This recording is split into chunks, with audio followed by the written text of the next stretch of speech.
are now listening to Mad Ronald Radio. Substance with a kick like a nine. Staring through my eyes, see my voice go blind.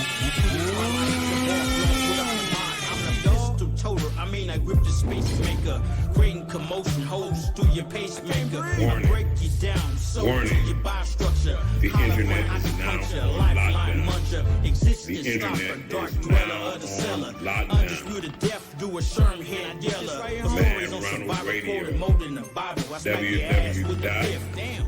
Mad Ronald Radio. www.madronaldradio.net. Yo, you hear me, big bro? Yeah, I hear you. Yeah, so I said, I'm just glad to see you back. You know what I mean? You back in good health. You know what I'm saying? Everything good with you though, right? Yeah, man. I'm just taking it slow, man. You know, motherfucking recovering, man. You know that COVID-19, man, ain't nothing to fuck with, man, for real. All right, so let's get into that. Let's talk about that. Like, what happened? Like, tell us your situation with the COVID-19 thing. Well, when it hit me, right, I was on I thought I had the flu. And actually it was kind of crazy to me because of the fact that for a whole week I was at home, and you know how they say quarantine, right? So I quarantined. So what I did was basically, man, what I did was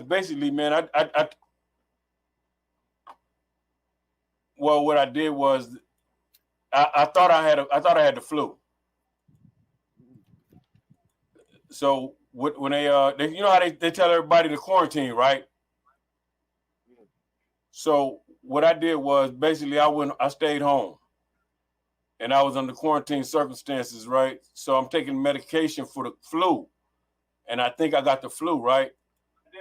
So the crazy thing about it was that I started taking medication, and I'm having like side effects of huh? Turn your background down. I don't want to hear no echo. I don't know. Hold on, I'm trying to see what the fuck I got to turn down here. Basically, I stayed home. Okay, what is that? My volume? So I'm taking medication for the flu. You got something else on. You can hear you talking twice. Oh, okay. Wait a second. Wait. Give me 1 second, man. Let me turn. Okay. Let me put my headset back on. All right. Anyway, what I did was, how I sound now? Good, you straight. Good. Okay, bro, you straight. Anyway, okay, I started taking cold medication because they said that, you know, you get certain symptoms, and they tell the motherfucker to stay home, right? So I was staying home. So what I did basically was that I thought I was coughing because I had the flu, but I come to the realization I ain't got no phlegm, I ain't got no sore throat, I ain't got no symptoms of the flu. So I was at home and I'm coughing, man. I realized I can't breathe. It was funny because of the fact that the shit snuck up on me. So what I did was I went to the doctor, right? I was at home, I called my son. And I told my son, I said, hey man, I can't breathe, man. So when me and him when he came in the door, man, I'm in this motherfucker gasping for breath. So the funny thing about it was that I'm in this motherfucker out of breath, man, like I'm dying. I couldn't catch my breath, right? It felt like somebody hit me in the solar plex. You know what that feel like, right? Nah, I don't know how that feel like though. But you ever had the wind knocked out of you? Oh yeah, hell yeah! Like somebody hit you when they hit you in the solar plex in the stomach.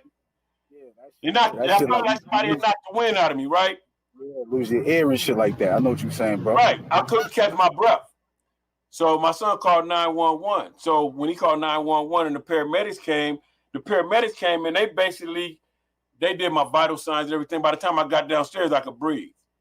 So they told me was, they said,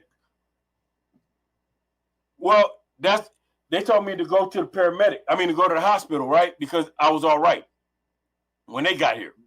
Cold thing about it was they took my vitals, they checked my oxygen. I was all right. At that point, I guess it was just happening. When I went to the hospital and I was sitting in the waiting room and they took my vital signs, right? So what they did was they came downstairs in the waiting room of the hospital with a bed. And when they came with the bed, they told me get in the bed. And they wheeled me upstairs to ICU. So I'm like, what the fuck is going on? You know what I mean? They tell me, they said, you run the temperature of 100.5. And they tell me your oxygen level is down to 40%. You know, the typically functioning, our oxygen levels got to be somewhere in the area of about 90% at least. You know what I'm saying? So that was why I felt like my lungs was collapsing. So then from there, man, they took me upstairs, man, and they did the COVID-19 test on me where they stuck that thing down my nose. Yeah, that's the shit, right? That's bro. Listen, let me give you. Can I say something real quick?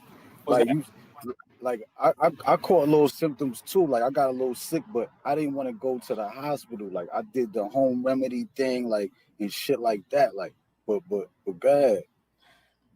Hey man, I'm gonna tell you like this. See, it's different levels of it. And when I say different levels, what I mean by that is that some people test positive, right? Then at the same time, some people are asymptomatic, right? Some people will test positive and have slight symptoms, right? Then like me, I tested positive, but I had severe symptoms. I had severe COVID-19. They had to give me remdesivir because it got so severe, and the way it hits, it attacks your upper respiratory system. So it's like it's attacking your lungs. And at the same time, a side effect of it is pneumonia.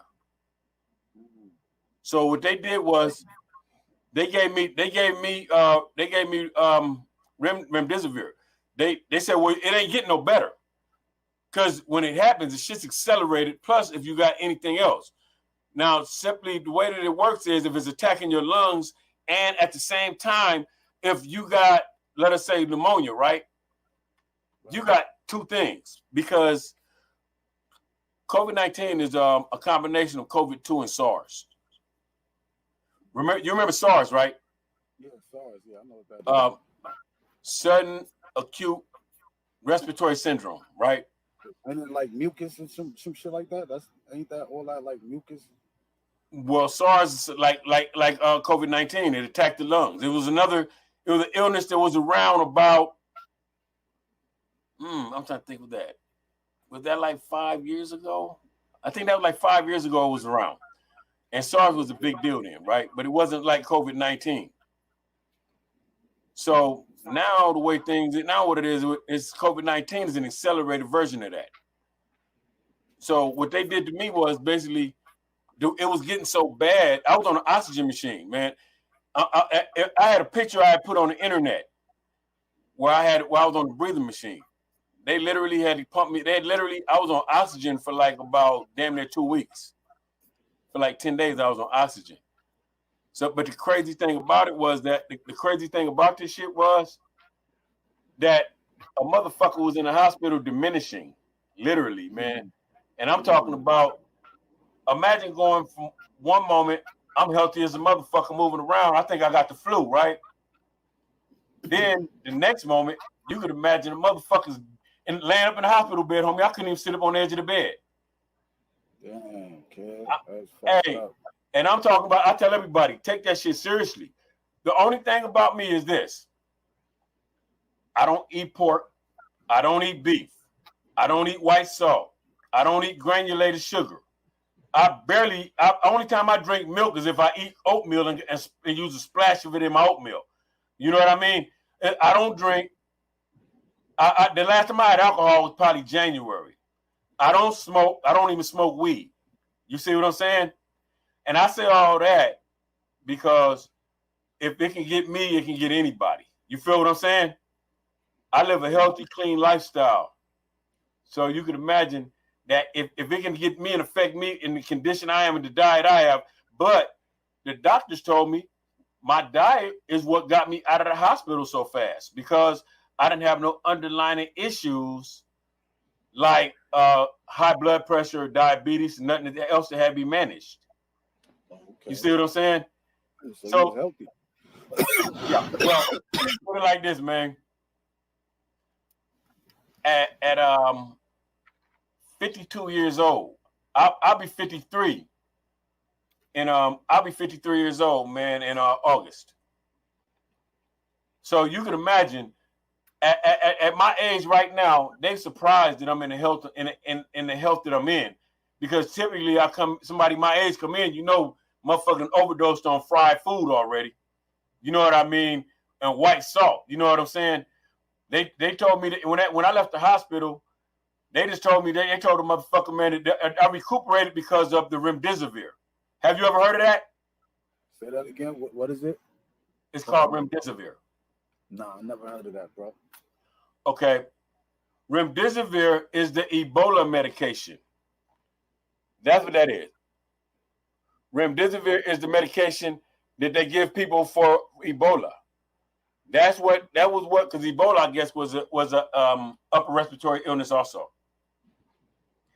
So you know what I mean? But it worked. I was a part of a study group, you can say. Because if you trip right now, right, they talking about vaccines, right?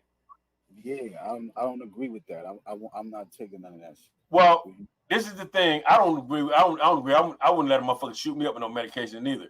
Only thing about the remdesivir was I was in such bad shape at that point, and my shit was diminishing at that point so bad that the only thing I could actually do was take that. They told me it worked for some, it don't work for others. You know what I mean? But what it was. So they hit you with the vaccine joint? No, it wasn't a vaccine. Remdesivir blocked the virus. It blocked the virus, and it actually the recovery time with the remdesivir is somewhere in the area of about maybe, I'm trying to think, about maybe 5 to 7 days. When people started seeing me when I came out the hospital, they started looking at me saying, damn, what the fuck are you on? Why? How do you know what I mean? I'm explaining, hey, man, to be honest with you, I tell everybody this, man, there's an intersection between modern science and medicine. So you know what I mean? Right now where I'm at in the world right now, what they want to do right now, I spoke with my primary care doctor, and they want me to do an antibody test. Because being that I recovered from it, right? They want to see, first they want to know, am I immune to it now, right? Because I recovered. The second thing they want to know is, can they use my antibodies to save other people? You see what I'm saying? So I'm like, I don't mind. You know what I mean? This is all some shit that we saw in the early stages of that they don't even understand the virus. But something I've heard in the news recently is that the virus is airborne. Did you hear that? I heard that too. It's airborne, you know what I mean? Yeah. So, I heard that. Well, figure this, man. We enter spaces where there's recycled air. I'm going to give you a fine example of that. Everybody goes to the supermarket. You feel what I'm saying? So now, if we all go to the supermarket, the funny thing about that is this. Supermarkets have ventilation systems where the air is consistently recycled. Am I correct? That's a fact. That's a fact. So now, if the air is constantly recycled and people walking through this motherfucker coughing and sneezing, that means that the germs don't do nothing but molecularize and stay in the air, consistently travel. You see what I'm saying? And the cold thing about it now is it's getting worse ever since that they raised the lockdown. You notice that some states it's getting worse now? Yeah, now other states right now it's going up. Like the corona thing is going up. They about to shut things down again. I guess they about to. And a whole nother phase about to hit, some shit like that. Yeah, in California, I think it was yesterday. They had I think it was 4,200 and some odd new cases. Mm-hmm. So if they had that many cases, right? This is the funny thing about that. If they have 4,000 some odd cases, 1/8 of that is going to be hospitalization. You understand what I mean? So if there's 4,000, I'm in my head, I'm doing figures anywhere from 500, 250 to 500. That's going to be hospitalization. That's one day. You see what I'm saying? And okay, that's LA County right there I'm talking about, right? Yeah. So let us say if they did in LA County, if it's like that. The funny thing about that is this here. If there's 4,000 cases in LA County, we can count at least 2,000 right here in the city of Los Angeles.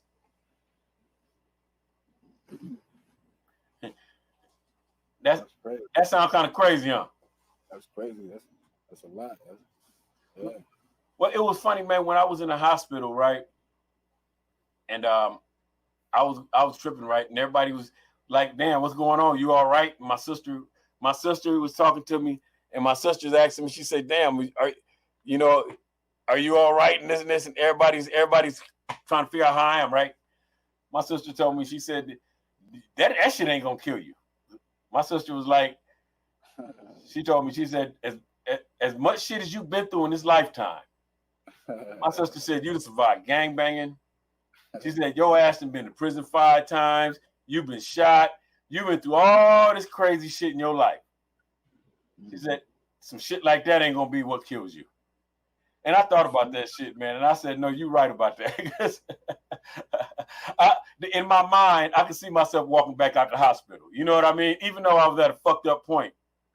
Yeah, definitely, man. Thank God. You know, for that, man. It's crazy, man, you know. We're glad you're here, big bro, to tell your story, man. Real talk. Huh? Yeah. I said we glad that you here, that you did that, and you here to tell your story. You heard? Hey, man. Oh, man, it's a whole nother element, man. Like I say, it's something else, man. You know, it's like, man, I look at this thing on a level like this. I mean, and I'll be real with you. I've been through so much shit in the streets, right? Mm-hmm. That I can't see something medicinal like that killing me unless I'm an old ass man. I literally, man, I'm talking about gangbanging shit. I've been in the streets since '76. But you know, that's natural causes though. That's something that you can't control though. So if it does happen, it's nothing you really can't do. You feel me? Mm-hmm. It's just crazy though, because throughout time though, it's funny because of the fact that I look at the circumstances, you know what I mean? And I look at the world, right? And I've changed my life. So a lot of shit I do now, I figured, I said, well, life ain't gonna strike me like that. You know what I mean? Yeah. And that's just the way that I look at it, simply because of the fact that this is something that's crazy. Because in the world, the way the world is right now, I've done so much other shit. You know what I mean? You know, I tell people always, man, blood is my culture. It's my history. Let's get into that. Let's get into like how you got into, you know, the blood culture and gangbanging. Like when it started for you, like. I grew up in it, man. I wasn't initiated. I was indoctrinated. I've been a blood since 1976. I've been from the set since '76. I'm 50. I'll be 53 years old on the 2nd of August. Now, the thing about me is this here, man. I was born in the state of New York in '67. Okay. My parents brought me to LA in '68. So I was raised here amidst all this shit here. You know what I'm saying? This has always been culture. You know what I mean? The thing about it in my community, I'm one of the people that actually played a part in shaping it. At the same time, I got older brothers. Like I said, I'm going on 53. I got older brothers. My oldest brother is, I forget how old, because my oldest brother is, I think he's 4 years older than me. So my oldest brother would be like 57, I think. And my second oldest brother is like 56. Then I got a younger brother that's like 4 years younger than me. My younger brother is 40. If I'm going on 53, my younger brother got to be like 49. Something like that. In our household, it was natural. And then at the same time, to take into consideration what it was when we were growing up. Because in LA, at that point in time, we came from what was an independent set. And when I say independent set, I mean that, okay, the Crips were here, right? What the Bloods ended up being were sets that were here before Crips existed that didn't turn into Crips, or sets that evolved after the Crips as Bloods. Does that make sense? Yeah, it does, definitely. Right, so I'm original neighborhood. I'm a third generation member of neighborhood, right? When I was a kid, it was NH, right? I'm a first generation member of neighborhood blood, NHB. Okay, we put the B on NHB. I'm one of those guys that was in that first generation, in that first group, right? Now, considering what NHB is now, it's amazing to me because I was just at a funeral earlier. And I'm looking around at all the youngsters and all the generations that are here, right? And I don't see none of my peers in the group because of the fact that, like, once again, my peers, I came out in 40, damn near, what, about like 44, 45 years ago. Okay. You see what I'm saying? But then before us, there was something before us. Before neighborhood, which started in 1970, there was Blood Alley. Blood Alley was an original group that existed, and that was, it wasn't Bloods because there was no Bloods at that time. But Blood itself existed as an acknowledgement of black men and unity and brotherhood. You know what I mean? You know, you talk to old dudes, they'll call you Blood. You know what I mean? There was Blood Alley. OG homie told me that Blood Alley actually got his name because that was a place where there was some bodies found when they were kids, somewhere around in the 50s, and they were all hacked up and shit, and they were mutilated, and they got his name like that, right? But our affiliation, our tie into this was that the last generation of Blood Alley was what started neighborhood. So that first generation of neighborhood was the last generation of Blood Alley. They were what they were, so they weren't Crips. So automatically, if you wasn't a Crip, you was what we would call the rebuttal or the anti-Crip. Nowadays, that's what we say, because anybody who wasn't a Crip was an adversary. You understand what I mean? So throughout time, when the alliance and the alignments that came about with all of our different sets that didn't get along with Crips, you know, everybody started acknowledging themselves and aligning themselves, and that's why you got the different sets of, like, maybe Brims, and you got different sets of Pirus, and you might have different sets of families. Us, we stayed with the foundation, which was blood. Which was blood. We got blood from Blood Alley. You see what I'm saying? Okay, as we evolved and as we grew, it was funny because I was here. I'm gonna show you what's funny, man. I was here in the times back in the 70s. I was here with the OGs. I was a little boy looking up to them. Right? So me growing up in LA, and that's why I said I wasn't initiated, I was indoctrinated, right? Me growing up in LA, I'm looking at the first generation of this and the second generation of this, right? And I'm looking up to these guys. I'm looking at the leather coats and the Godfather hats. I'm looking at the Stacey Adams and the Levi's. You know what I mean? I'm looking at all this here, right? And at the same time, it's funny to me because of the fact that I watched the evolution when crack cocaine came in. Okay. I watched when I was a kid, when I first came in, a zip gun was a big deal. A single shot 22 was a big deal. You see what I'm saying? I went to camp, man. I went to probation camp in 1983. I went to camp for attempted murder, man, for a gang-related attempted murder in 1983. I was what was I? I was 15 years old when I caught that case, right? And what they did was the law had been passed in California where if you committed a crime, a felony of a certain sort, like a violent crime, and you were 16 years old, right, you could be tried as an adult. They waited until I turned 16 years old on my 16th birthday.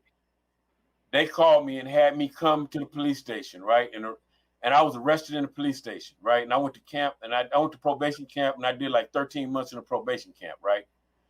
Whole nother experience because of the fact that that was actually like some of my first out of the hood gang experience.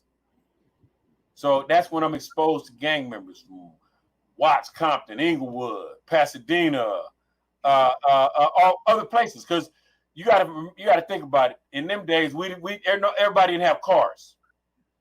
So the way we lived our lives and the way that we got around and the way we commuted was by the bus. So we fucked with some like we was tight with certain sets, right? And I'm gonna show you, it's crazy because like we hung out with we was really tight with the Brims, Black P Stones,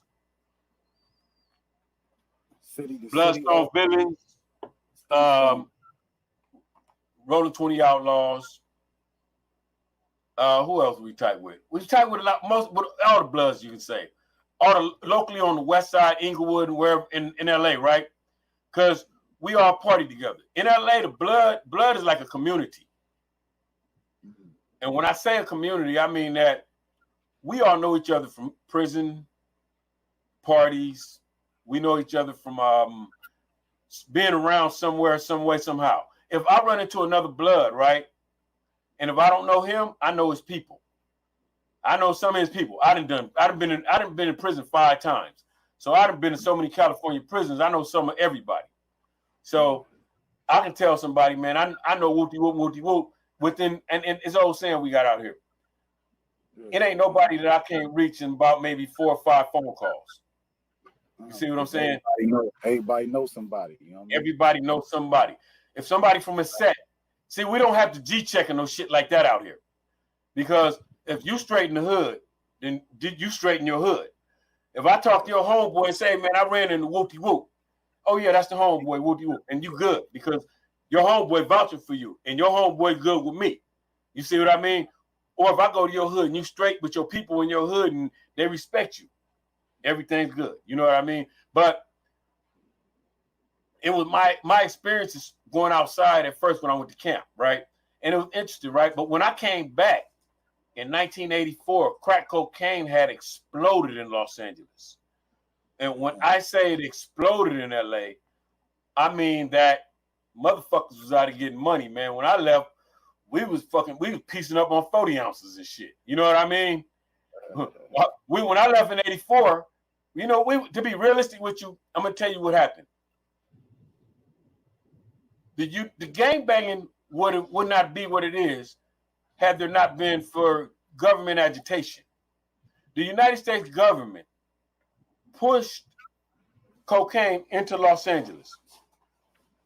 The United States government used the gangs as a workforce.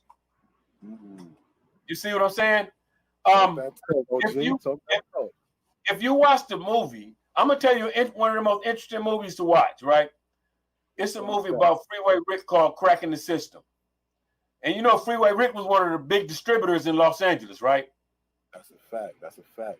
Okay. That's a fact. There's a show on him right now called Snowfall. Snowfall, right. All of that is made around that guideline of what was going on in the city, right? That's a fact. So now what was going on? Now, there was this dude named Danilo Blandone. He's in the movie that I didn't even know. A lot of this I didn't know until I watched this movie and started reading about this. There was this guy named Gary Webb that did an article. It was called Dark Alliances. And it was talking about how the CIA was pumping cocaine into Los Angeles. And the profits and the money made from this was being sent to Central America. This was funding the war between the Sandinistas and the Contras, right? What they were actually doing was they were agitating the gang violence in LA because of the fact that what they were actually doing was they were providing us with guns also. Because at this point in time was our introduction to the AK-47, the Uzi, the AR-15. You see what I'm saying? That's a fact.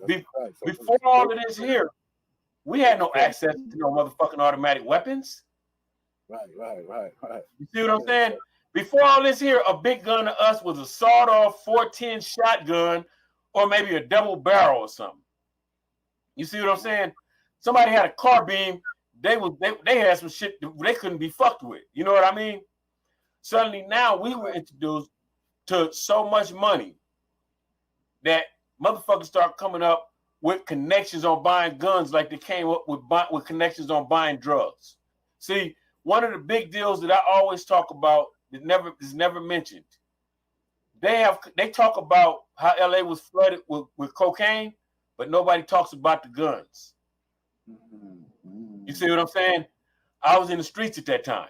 Now what they did to us was that the typical LA gang, let's say this here. The typical Los Angeles gang was turned into a motherfucking army. You see what I'm saying? The typical LA gang was turned all of a sudden into a army, to where now, let's say for instance, these dudes, their typical means of income might have been robbing and stealing before they were flooded with drugs, right? Now watch this. After they got access to the drugs, now they got cocaine. Now you got typical gangs now that motherfuckers might be generating amongst the whole group might be $500,000 a night. Think about you got motherfuckers in the group they got access to kilos that are selling kilos of cocaine, to where shit, a kilo back then might have been going for about $60,000. We talking about the 80s. That's dirt cheap, man. That's dirt cheap. Well, I'm saying that's in LA, right? But I'm just saying you have people that had that kind of access, right? They going out of town, God knows what they're selling them for. So you can say, I'm talking about, imagine the income of a gang making money like this here, right? Now everybody got a car. Now what's happened is the typical vehicle, let it just say at that time, a motherfucker driving a 65 Chevy or a motherfucking 82 Buick Regal. Now they done turn this motherfucker into what we can say a motherfucking armored personnel vehicle. Because now you're looking at a motherfucker driving a motherfucking Buick Regal or a motherfucking a 64 Chevy or even a Cadillac. But now you might have two homies in the car, and these motherfuckers might have AK-47s or Uzis. In the news back then, it wasn't a big deal to hear about motherfuckers getting chopped up with automatic weapons and gang members doing the shootings. You understand what I mean? That's a fact. That's a fact. The access to the money and the access to the drugs changed the times. So what they did at that point in time also was they created the career gang member. You understand what I'm saying? Do you know what I mean by that? Yeah, they created a gang member, and they just turned around and infiltrated us and came in and still locked us up and put it in jail. But what you mean by that? Huh? When I say the career gang member, this is what I mean. What? Okay. Gang activity, gang banging was a delinquent thing. It was like, yeah. Go ahead. It was a delinquent thing. And when I say delinquent thing, typically what was going on, let us say up to the 80s, right? A lot of guys at 18 years old was going on about their way. Because typically you out of school, you're going to find your individualism. You see what I'm saying? You're going to have a family or something. So now you got to get, now typically by that time you didn't have a baby. So that means you're going to the military. You're going to get a job. You're going to do something that's going to get you out of the streets. Now, remember something. When the Democrats were in office, when Jimmy Carter was the president, there were all kind of programs that existed that provided means and ways for us to have access to other resources to get us out of the streets. Like here, we had the CETA program. A lot of people was getting city jobs and shit. You understand what I mean? Under the Republicans, when Ronald Reagan became when Ronald Reagan became president, what happened when Ronald Reagan became president was that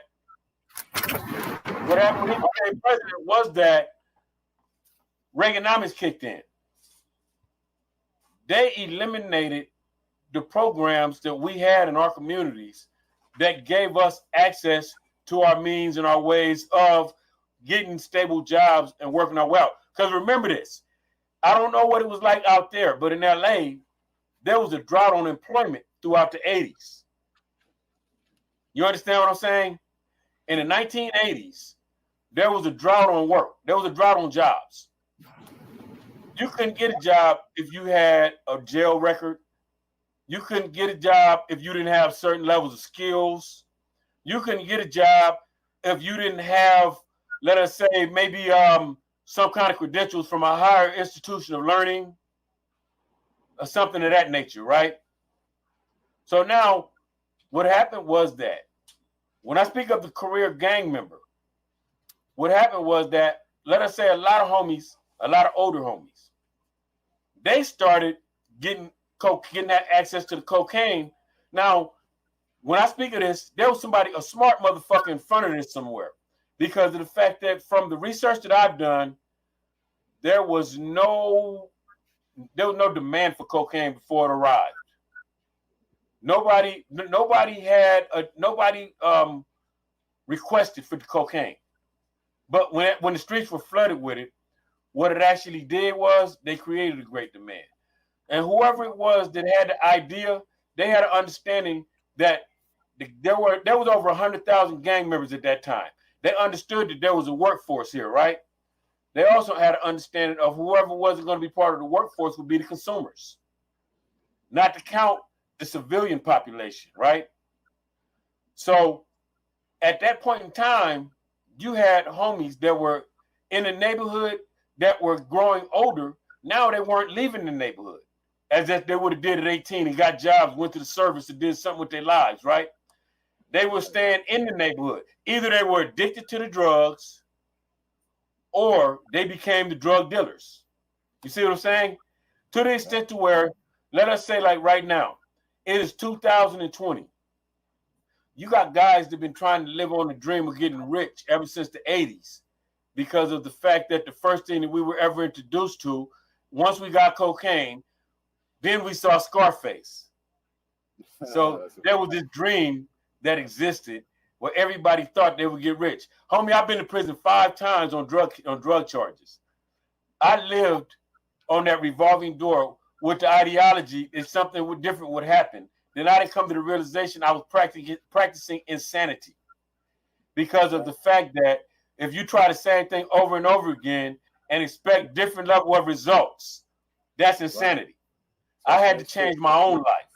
You understand what I mean? And I had to change my life, change my ways, and change my habits, right? I've never been into drug use, but I had a great addiction to drug money, and I sold drugs for decades, right? Drugs financed the gang life out here. Because remember what I said about the weapons. You see what I'm saying? So therefore, if your neighborhood had access to drugs, they had access to guns. That's what made the gang banging so bad in LA. That is also why I say the drug gang banging wouldn't have been so bad without government agitation. So when I speak of government agitation, I'm speaking of the United States government throwing billions of dollars of cocaine into the streets here, and God knows how much money in guns, allowing us to slaughter one another. Because now think about it, they provide the drugs. They got to provide us with weapons to guard the drugs with. You see what I'm saying? To make sure that they can extract the revenue in order to export it to South America, so that they can finance the secret war that they got going on. Not even talking about the secret war that's going on in the streets of LA that they financing, right? But as we grow, what's happened was that was when they came about with what was called Operation Hammer. And through Operation Hammer, they targeted young black men. They started criminalizing cocaine, making it great felonies. Now, a lot of this shit is misdemeanors because what they're doing now is looking at and they classifying it as what's the word that I want to use? They're classifying it as rehabilitation. Now they're classifying drugs as an epidemic. See, before, remember, we had the war on drugs. You remember that, right? War on drugs and shit like that. So through the gang population, what they did this was some gangs ended up being powerhouses, right? Also territorially throughout this, some gangs spread it out in territory. The membership grew. We got in LA nowadays, the typical gang, you'd say probably got at least 100 members in one community, right? Maybe in 2 or 3 communities, right? You have some gangs that got like 8 communities, might be one gang. but got 8 subdivisions in 8 different communities. You see what I'm saying? But the thing about that is this here, when we talk about it like that, right? Imagine having 8 different areas of the city. You might have 2 or 3 motherfuckers that got the crack cocaine. They got the powder. When it's distributed in the communities now, you got 8 communities where motherfuckers might be dealing exclusively with their own people. Imagine how much money's coming back. You see what I'm saying? Some of these communities might be 10 blocks or more. Some of these communities might be a quarter of a mile. You see what I'm saying? But imagine 8 communities, at least an eighth to a quarter of a mile, maybe a whole mile for one community. You see what I'm saying? So imagine what the profits was like. So what they did was they had a war on drugs. So what they did once they declared a war on drugs, they basically criminalized it, and now the prisons out here became full of young black men. Think about this. When we start talking about systemic racism, right? You know there's a 10 to 100 ratio on cocaine. Did you know about that? Nah, I ain't know that, big bro. 10 to 100 means that in law, okay, let's say, I know that under the federal government, the feds can catch you with, I think it's 4 grams of hard cocaine, right? And you can go to federal prison for that, right? You know, when you go to federal prison, you're talking more numbers than the state. I don't exactly know how much time it carries, but it carries a great number, because I know some dudes have been in jail for like 10, 15 years for shit like that, right? That's 4 grams, right? That's hard. crazy. Watch this. You know that you can get the same time if you got caught with 4 kilos soft, right? But watch this. This is the funny thing about that. It's typically young black men that get caught with hard cocaine. That's a fact, because you know that's in the Caucasian community. They typically do powder. Yeah, so does that make sense? Definitely do. Definitely do. That's systemic racism. Think about, if you look at the prison system across the United States of America, right? How is it that black people are anywhere from 11 to 13% of the population in total, right? Of the United States of America, right? But we're 50% of the total prison systems across the United States of America. That's all systemic racism, and partially due to the drug epidemic, because now think about this also. Think about how many people that jumped on airplanes and went across state lines and drove to other states with it. So you think about, this is something right here that's been marginalized simply because of the fact that in our communities, they know they can find it. Right. In Los Angeles, they got cars that ride around, and you'll see if it's 3 people in the car, the third person in the back seat might be a probation officer, a parole officer, or a federal agent. You see what I'm saying? So they catch you with a gun and cocaine. Let's say you get caught with a gun and maybe a gram of cocaine. That'll send you to the federal prison. You see what I'm saying? Yeah, this is all part of that, that systemic racism that goes along with our prison systems here. You see what I'm saying? But the thing about it goes back to when I speak of the career gang member, right? They held us in the community longer because they eliminated jobs, and our jobs and vocations became selling cocaine. Drugs. I raised a family on drugs, on drug money. You see what I'm saying? And my son is in his 30s. You see what I'm saying? I'm talking about, and it's crazy because of the fact that this is what we were plagued with. But once again, it goes back to, I came to the realization of this organized slavery that exists within the prison industrial complex. Can I ask you a question? What could we do to change that in our communities and our neighborhoods, and we could reverse that and make that somehow? How could we change it? Because you got the wisdom. We want to hear from you. What I had to do, and I'm gonna show you something. And a great reality is, a lot of the OGs, a lot of those that live that lifestyle, because a lot of dudes follow people into this, right? a lot of those who spent time in those prisons, a lot of those that been in these institutions, what they need to do is lead by example, because of the fact that the reality is, homie, that it ain't no lifestyle.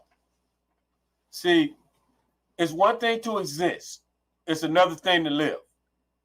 And I'm going to tell you what I mean by that, right?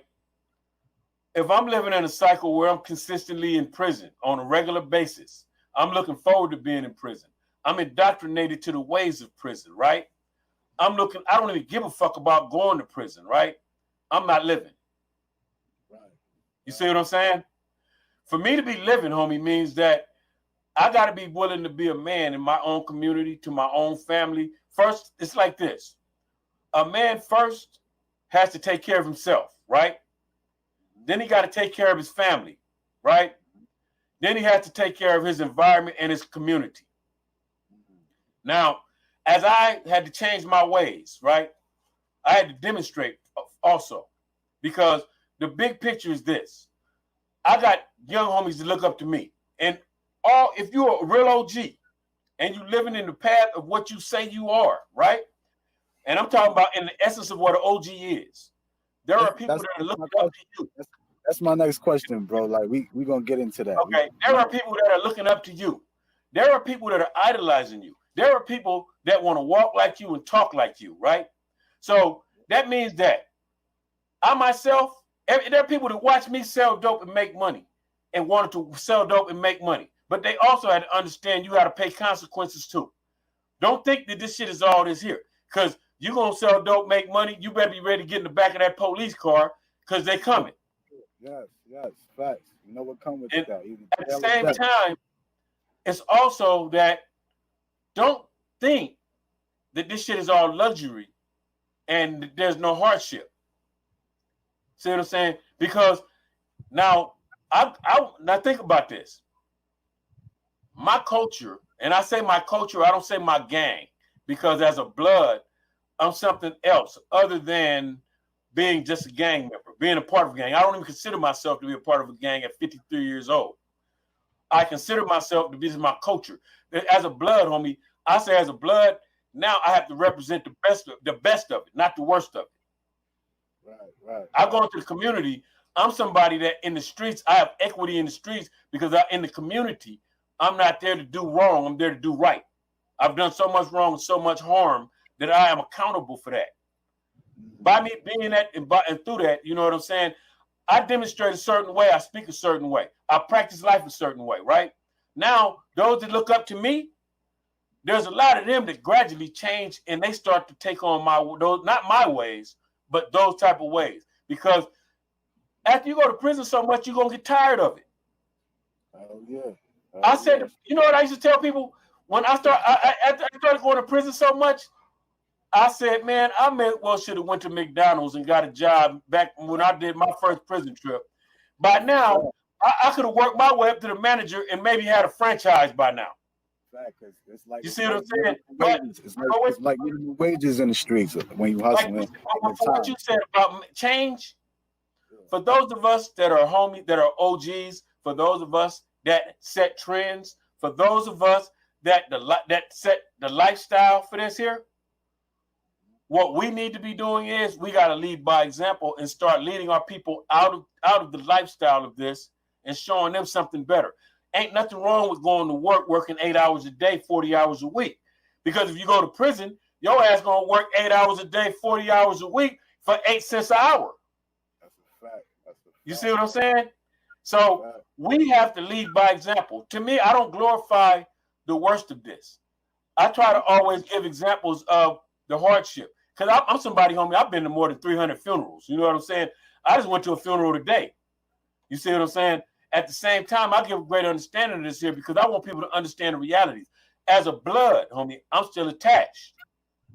I tell my young homies, I'm still affiliated. I'm still active. But I'm not active in a negative manner anymore. I'm not active in a destructive manner. I'm active in a productive and a constructive manner. I'm a member of the neighborhood association in my community. You see what I'm saying? I'm involved in gang intervention in the community. And I do all that because I'm a blood and people understand my ties and my attachment. Now, what were you going to do? The other question you were going to ask me? wanted to ask you, what's the definition of an OG? You know what I mean? Big bro. In Los Angeles, I'm gonna be real. I'm gonna tell you what OG is in LA. There are generations of OGs in LA, right? An actual OG in LA is somebody that has been a member of the set, one set, the same set, for better or worse, for more than 20 years. That's OG. You got to have 20 years in from the set. You see what I'm saying? Like me, I'm a third generation OG. And I'm going to tell you why I say I'm that. Okay, my set started in 70. I became a member in 76, right? But my first generation was the last generation of Blood Alley, which they had already been tied into the community already and had their social group and their social structure already developed, right? But at that point in time, I wasn't nothing but about maybe 3 years old. The second generation of that would probably be somewhere in the area, would be the younger brothers of those. You understand what I mean by that? Definitely, bro. Because my big homie that started my set, I think my OG homie, the oldest homie from neighborhood, from my set, from the 20s, would have to be about 67 years old. I got homies actually older than that, but that's the oldest one that I can recollect. You see what I'm saying? Now, I'm a third generation member because at that point, imagine I'm 8 years old, I come in. I came in the 70s. I came in 76. They used to diss us and call us bicentennials because 76 was the bicentennial year. Okay. That was a diss. You see what I'm saying? But our OG is actually just somebody that's been on the set for 20 years. We in LA, we don't hood hop, we don't switch sets. See, we live in the same communities. We got addresses in common. So if you call yourself switching sets, you might live next door to me. A lot of us are related. A lot of us, we all grew up across the street from each other, up the street, down the street, around the corner, but we're all attached. You see what I'm saying? We all go to the same school. I come from a community where, like, the Lower West Adams area, the whole entire Lower West Adams area is my neighborhood. Rollin 20s, that's my neighborhood. That's our neighborhood. Arlington Heights, we got a big portion of the Arlington Heights district, right? That's Rollin. That's NHB Rollin 20s. That's the avenues, right? My hood is made up of like 5 different subdivisions. 27th, 29th, 25th, the avenues, and BDN, which is the Belizean Blood Nation. We have a subdivision in Central America in Belize. We have a subdivision in Bakersfield, California. But at the same time, inside LA, we have 5 subdivisions, right? But we cover about maybe 3 square miles of land. Our active community is maybe 1 square mile because we have the residential areas, and then we have maybe 2 police stations where the police department, we got 1 police department where in the area we live in, where they push us out of that community, out of that area, and they push us back to West Adams, where we originated at, and they're used to seeing us there, right? Then we got the University of Southern California, USC, right? Which is east of us, right? To where they push us west of there into West Adams because USC is in University Park. But we still reside in that area around USC. You see what I'm saying? It's interesting the way our community is built up. It's like what we have an entire community, though. It's not like the East Coast, how you can have a corner. When I was in New York, it was Bloods and everybody be on one corner. And everybody's claiming 4 different sets, right? But nobody's claiming the neighborhood that we're standing in. You understand what I mean? Right, yeah. In LA, we're homegrown. and we're very territorial. But back to that answer to that question, OG. That's 20 years in the hood. That's why I talk about the neighborhood and everything. That's 20 years in the hood on the set. Not 20 years living there, 20 years from the set. Okay. That's it. You just got, but you, all right. I get it. All right. So what about OG? What's your relationship with OG Jimbo, man? You know his name rings bells. Jimbo. Yeah. Jimbo was family to me. Jimbo was a relative of mine. And see, the way we are here is we don't have to be genetically or biologically related. We are related through history and time. I knew Jimbo since I was about 7 years old. We have relatives in common. You see what I'm saying? I'm gonna give a great example of that. Our nieces and nephews are related through the relationships and the history of our community. Like I said, we all live up the street, down the street, and around the corner from each other for decades. You see what I'm saying? I grew up with Jimbo's family. Jimbo knew my family. I knew Jimbo's daddy. Jimbo knew my daddy. You understand what I mean? Jimbo lived across the street from me somewhere around 1975, 76, something like that. Him and his brother KK. All of us, like I said, we're all of us are family, man. You know what I'm saying? When Jimbo died, that was something right there that really hit hard. You know what I'm saying? Right now, that still fucks me up because of the fact that we was tight. And when I say tight, when I went to the first house party I ever went to, I went to a house party. Jimbo took me to the house party. I remember as a kid, no bullshit, at 8 years old, and my homeboy Jimbo took me to the house party. My homeboy, Tony, T-Tone, we call him Westside Tone. Banging, nigga? They used to walk me to school, right? Him and Jimbo was arguing because Tony telling him, why do you got this little boy with us, right? And he goes to the elementary school, the 24th. Jimbo said, no, he goes to the junior high. He's 12 years old. He said, I just walked into school 2 days ago.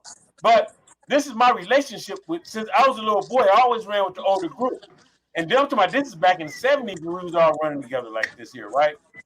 So Jimbo, like I said, family, man, what's homie. good, You know what I mean? All of us is family, homie. You know what I'm saying? Boy, what's poppin'? What's good? What's the word? Hey, you let your OG talk his talk, pal. What's good? Say they saying. Hold up. Yeah. Hey, yo, you hear me? Huh? I can hear you. Right there. Hey, yo, go ahead. Yeah. Oh, I'm crossing over right But yeah, like I was saying though, man, it's Hello? Good. Y'all hear me? Yeah, you good. Oh, yeah, man. Hey, yo, man, Ronald, salute, man, Ronald. What's up, homie? What's going on, man? You would see me, but for some fucking reason, my camera might not be plugged in my computer. But yeah, like I was saying, though, man, it's like I say, though, you know what I mean? It's different, though, because I was on the East Coast, you know what I mean? And I actually lived there for 2 years. I was in New York and New Jersey for 2 years. It was a whole nother world back there. Okay. What's up, Braves? What's going on, blood? Hey, yo, Braves, what up, nigga? Ain't shit, bicking it. That's right. What's up, OG? What it be like, nigga? Oh, man, you know, what's shit, good man. with y'all, man? Day, man? It's another day, man. You know that, man. Hey. When Ice, when I was in New York, right? Brazy. The first time I met Brazy, right? We was in New Jersey. And Brazy, literally, I talked to him long before that, and I said, I'm coming to New York. So when I came to New York, right, Brazy and them came, I was staying with the homegirl in New Jersey, right? Whoa. So, the homegirl moving, right? And this is the thing with Brazy.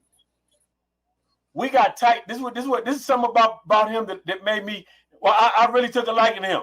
The homegirl was moving, right? And we had to move. I'm the only one here. Brazy and the homeboy Panama Red, literally out of nowhere, popped up. They came over to see me. They helped me move a whole motherfucking house. Hey, Literally, Arizona, I'm the type of person like this here. A solid motherfucker, right? Something that they didn't have to do. That was something right there where I said they didn't have to do this here, right? We literally moved motherfucking couches. Brazy, what we moving? Couches and beds and everything, wasn't it? everything. And I think as a matter of fact, I think they went to the other apartment and helped us move the shit in. Right? Hey, everything. They came with khaki suits on and motherfucker had all red flag all-stars. Motherfuckers getting dirty and all kind of shit, right? Sweating bullets. At that point, I said, this is a solid motherfucker right here. Because a motherfucker could have said on me, I didn't come here for that, right? This was like about about 15 years ago. But the thing about it was that we was ever since that time, homie, we've been tight as a motherfucker, right? And the thing about it is that, homie, like regular then. Whenever I go to New York, first motherfucker I call is Brazy. Yeah, that. You know what I mean? I mean, just like Brazy coming to LA, he called me. Yeah, you know what I mean? And this is the reason I say that. You know, there's a thing they always talk about, check in when you go somewhere, right?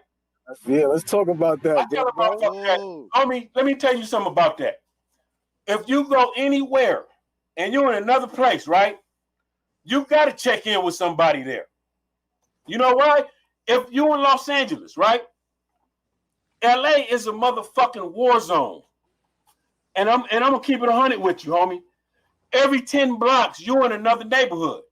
That's right. Every 10 blocks, there's another set, there's another politic, there's another fucking arm, there's another group of combatants, there's another enemy. You gotta be with somebody that's from that place.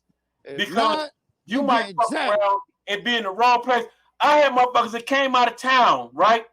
And said to me, hey, homie, I want to go to Nipsey Hussle's store. I look at the motherfucker and say, you out your motherfucking mind and you better not go there. Because people have a misinterpretation of the landscape. And see, like, for instance, I'm going to give you a great example of what I mean by that. You can see us on TV. You can see Bloods and Crips on TV. And they talking about peace, right? And we all like this here, right? But let me tell you what that means, right? That simply means stay out my neighborhood and don't come through here shooting at us. Last night, somebody tried to kill me. This has been a Mad Ronald Radio Network production. Please like, subscribe, and share our content. Be on the lookout for upcoming guests and podcasts, and also our live stream and live broadcasts. Mad Ronald Radio Network podcasts and shows can be found on Spotify, iHeart, and iTunes. You are tuned in to OG Mad Ronald. This is Mad Ronald Radio. I would like to thank you for tuning in. What would podcast radio be without Mad Ronald Radio? Hi there, Bugs. They missed. Now you're through. If you ain't out of town by tomorrow morning, you won't never leave it except in a fine box. I'm taking over this territory. From now on, it's mine. www.madronaldradio.net. Also available on Apple Podcasts, Google Podcasts, TuneIn Radio.